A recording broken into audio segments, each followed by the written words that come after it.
Hello दोस्तों, good morning. स्वागत है एक बार फिर से आप सभी का एमजेड एजुकेशन में। दोस्तों आज है 3 सितंबर और आज की वीडियो में हम लोग बात करेंगे 3 सितंबर 2024 के most important daily current affair के क्वेश्चंस के बारे में।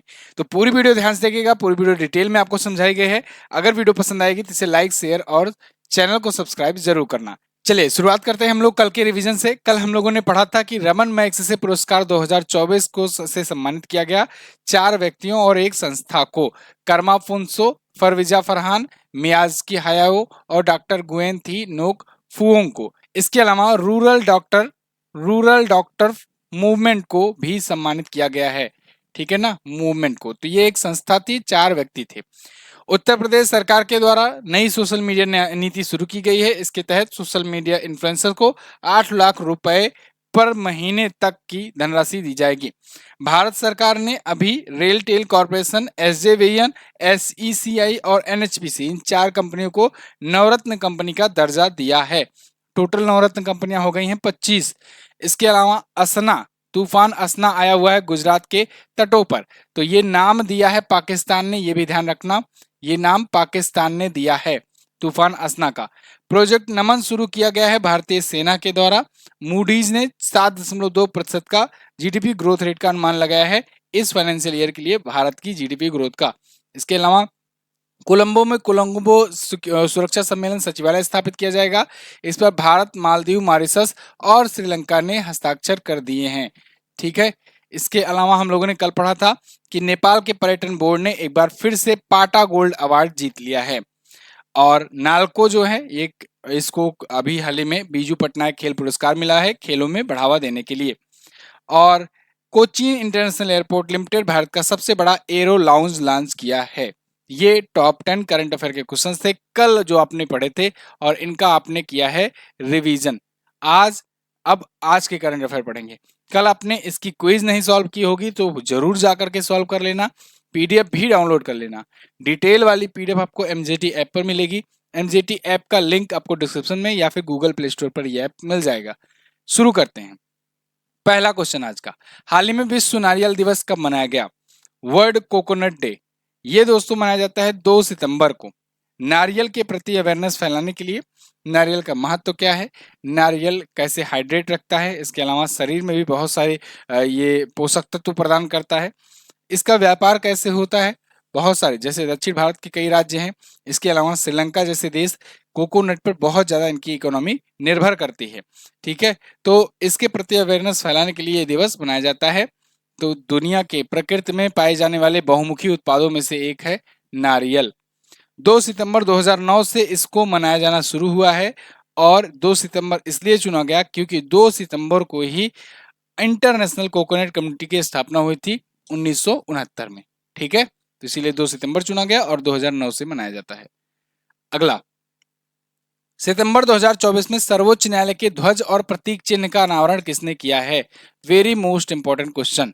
देखो, सुप्रीम कोर्ट के अभी नया ध्वज और नए प्रतीक चिन्ह का अनावरण किया गया है। इसका अनावरण किया है राष्ट्रपति द्रौपदी मुर्मू जी ने। ठीक है। अभी 75th एनिवर्सरी मनाई गई सुप्रीम कोर्ट की। सुप्रीम कोर्ट का स्थापित हुए 75 साल हुए।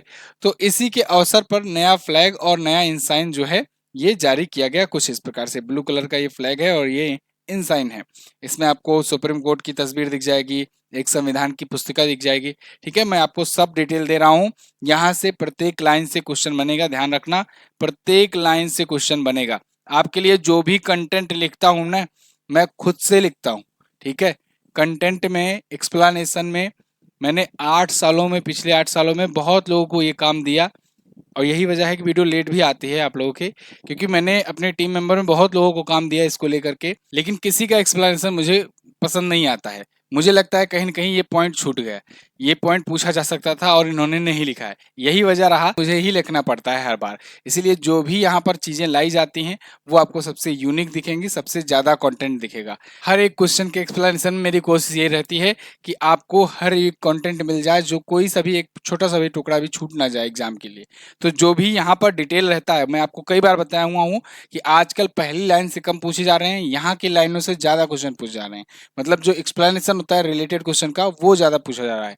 तो ध्यान रखना, सर्वोच्च न्यायालय का जो ये नया ये इंसाइन है, जो नया झंडा है, इसमें एक अशोक चक्र है, इसके अलावा सर्वोच्च न्यायालय की इमारत है और भारत का संविधान है। ये 3 चीज अंकित है।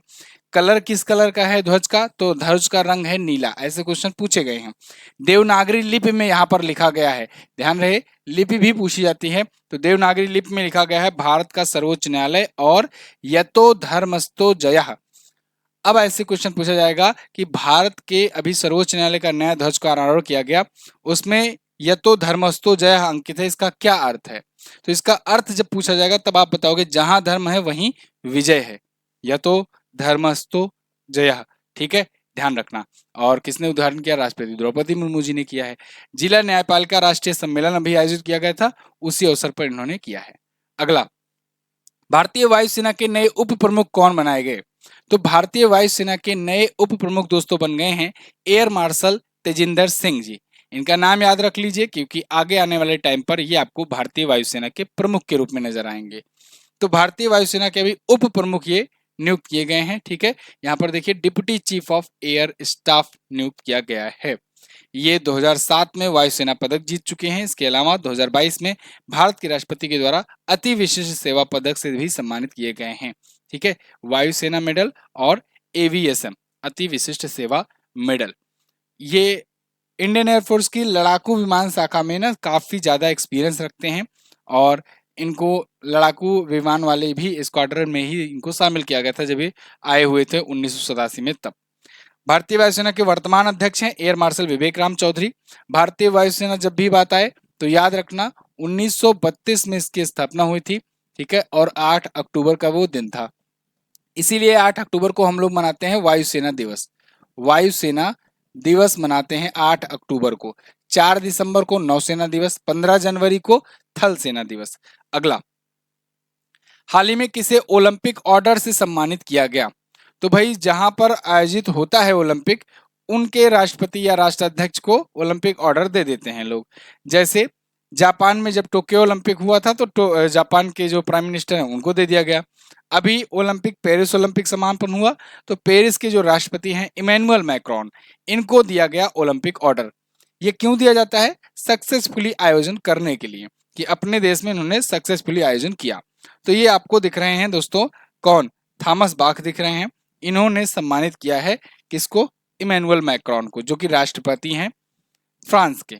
तो पेरिस पैरालंपिक अब चल रहा है, ओलंपिक तो हो गया, तो इनको ओलंपिक ऑर्डर और एक गोल्ड मेडल से सम्मानित किया गया है। ध्यान रहे, अगला ओलंपिक जो होगा ग्रीष्मकालीन वाला, वो तो होगा लॉस एंजल्स यूएसए में।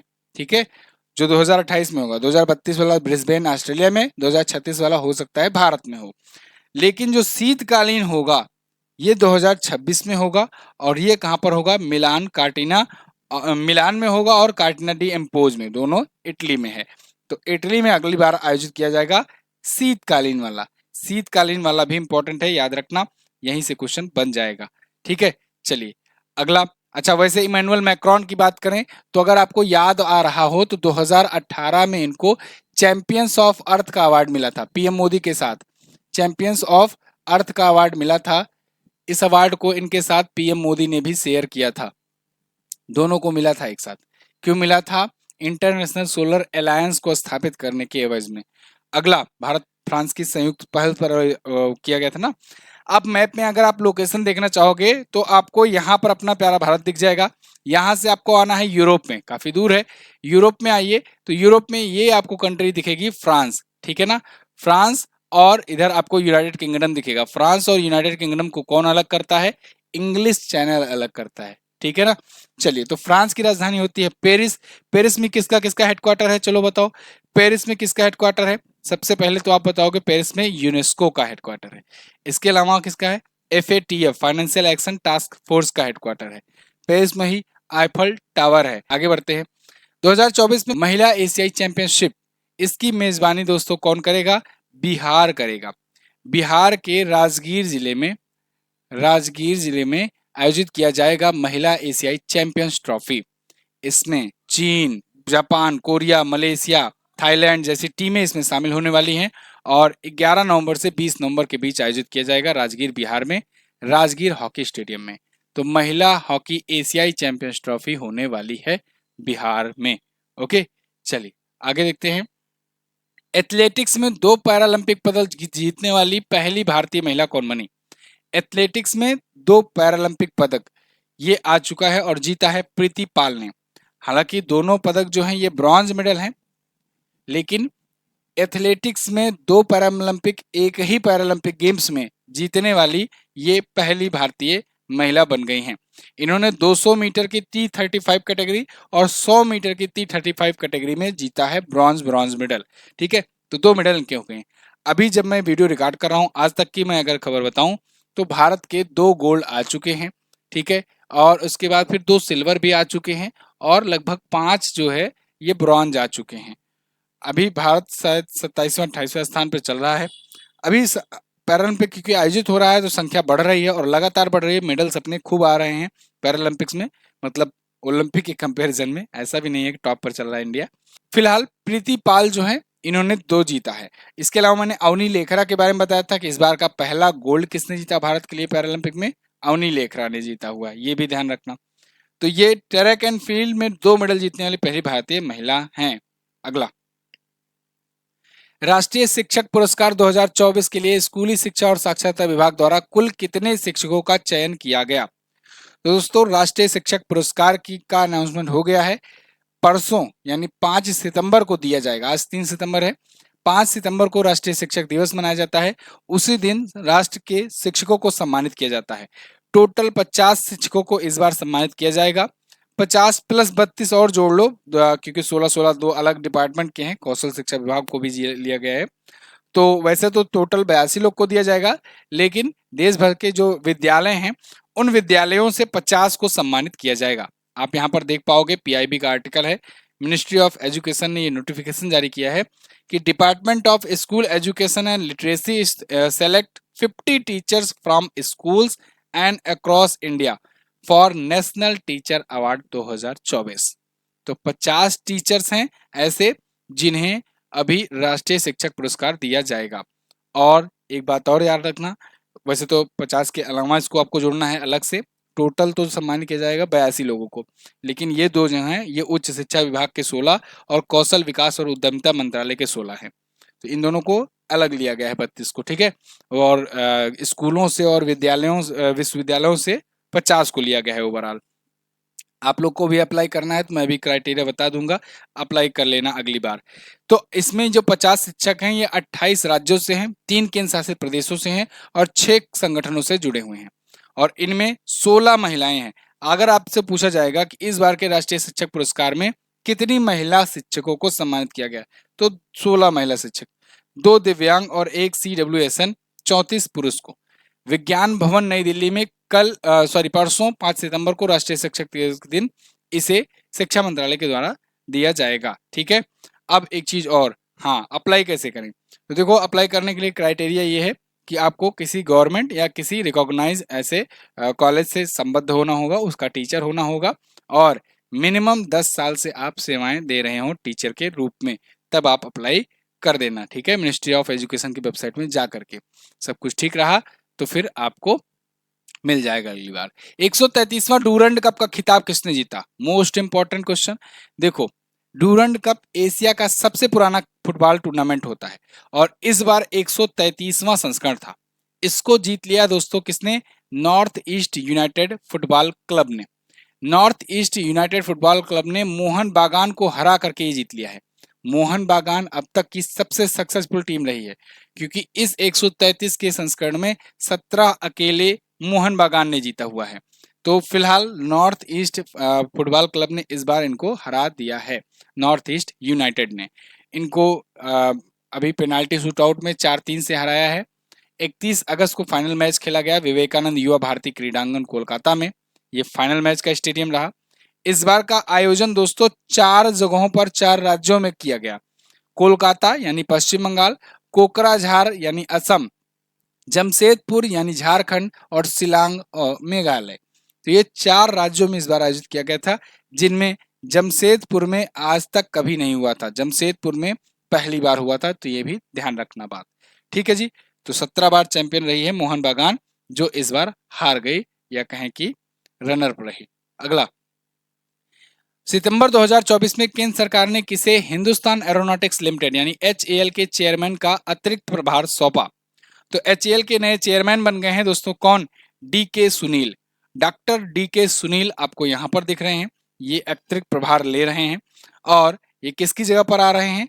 ये आ रहे हैं CB अनंत कृष्णन जी की जगह पर, जो अब रिटायर हो रहे हैं, पूर्व चेयरमैन हो चुके हैं। ये हिंदुस्तान एरोनॉटिक्स लिमिटेड के चेयरमैन थे, अब आएंगे डॉक्टर DK सुनील।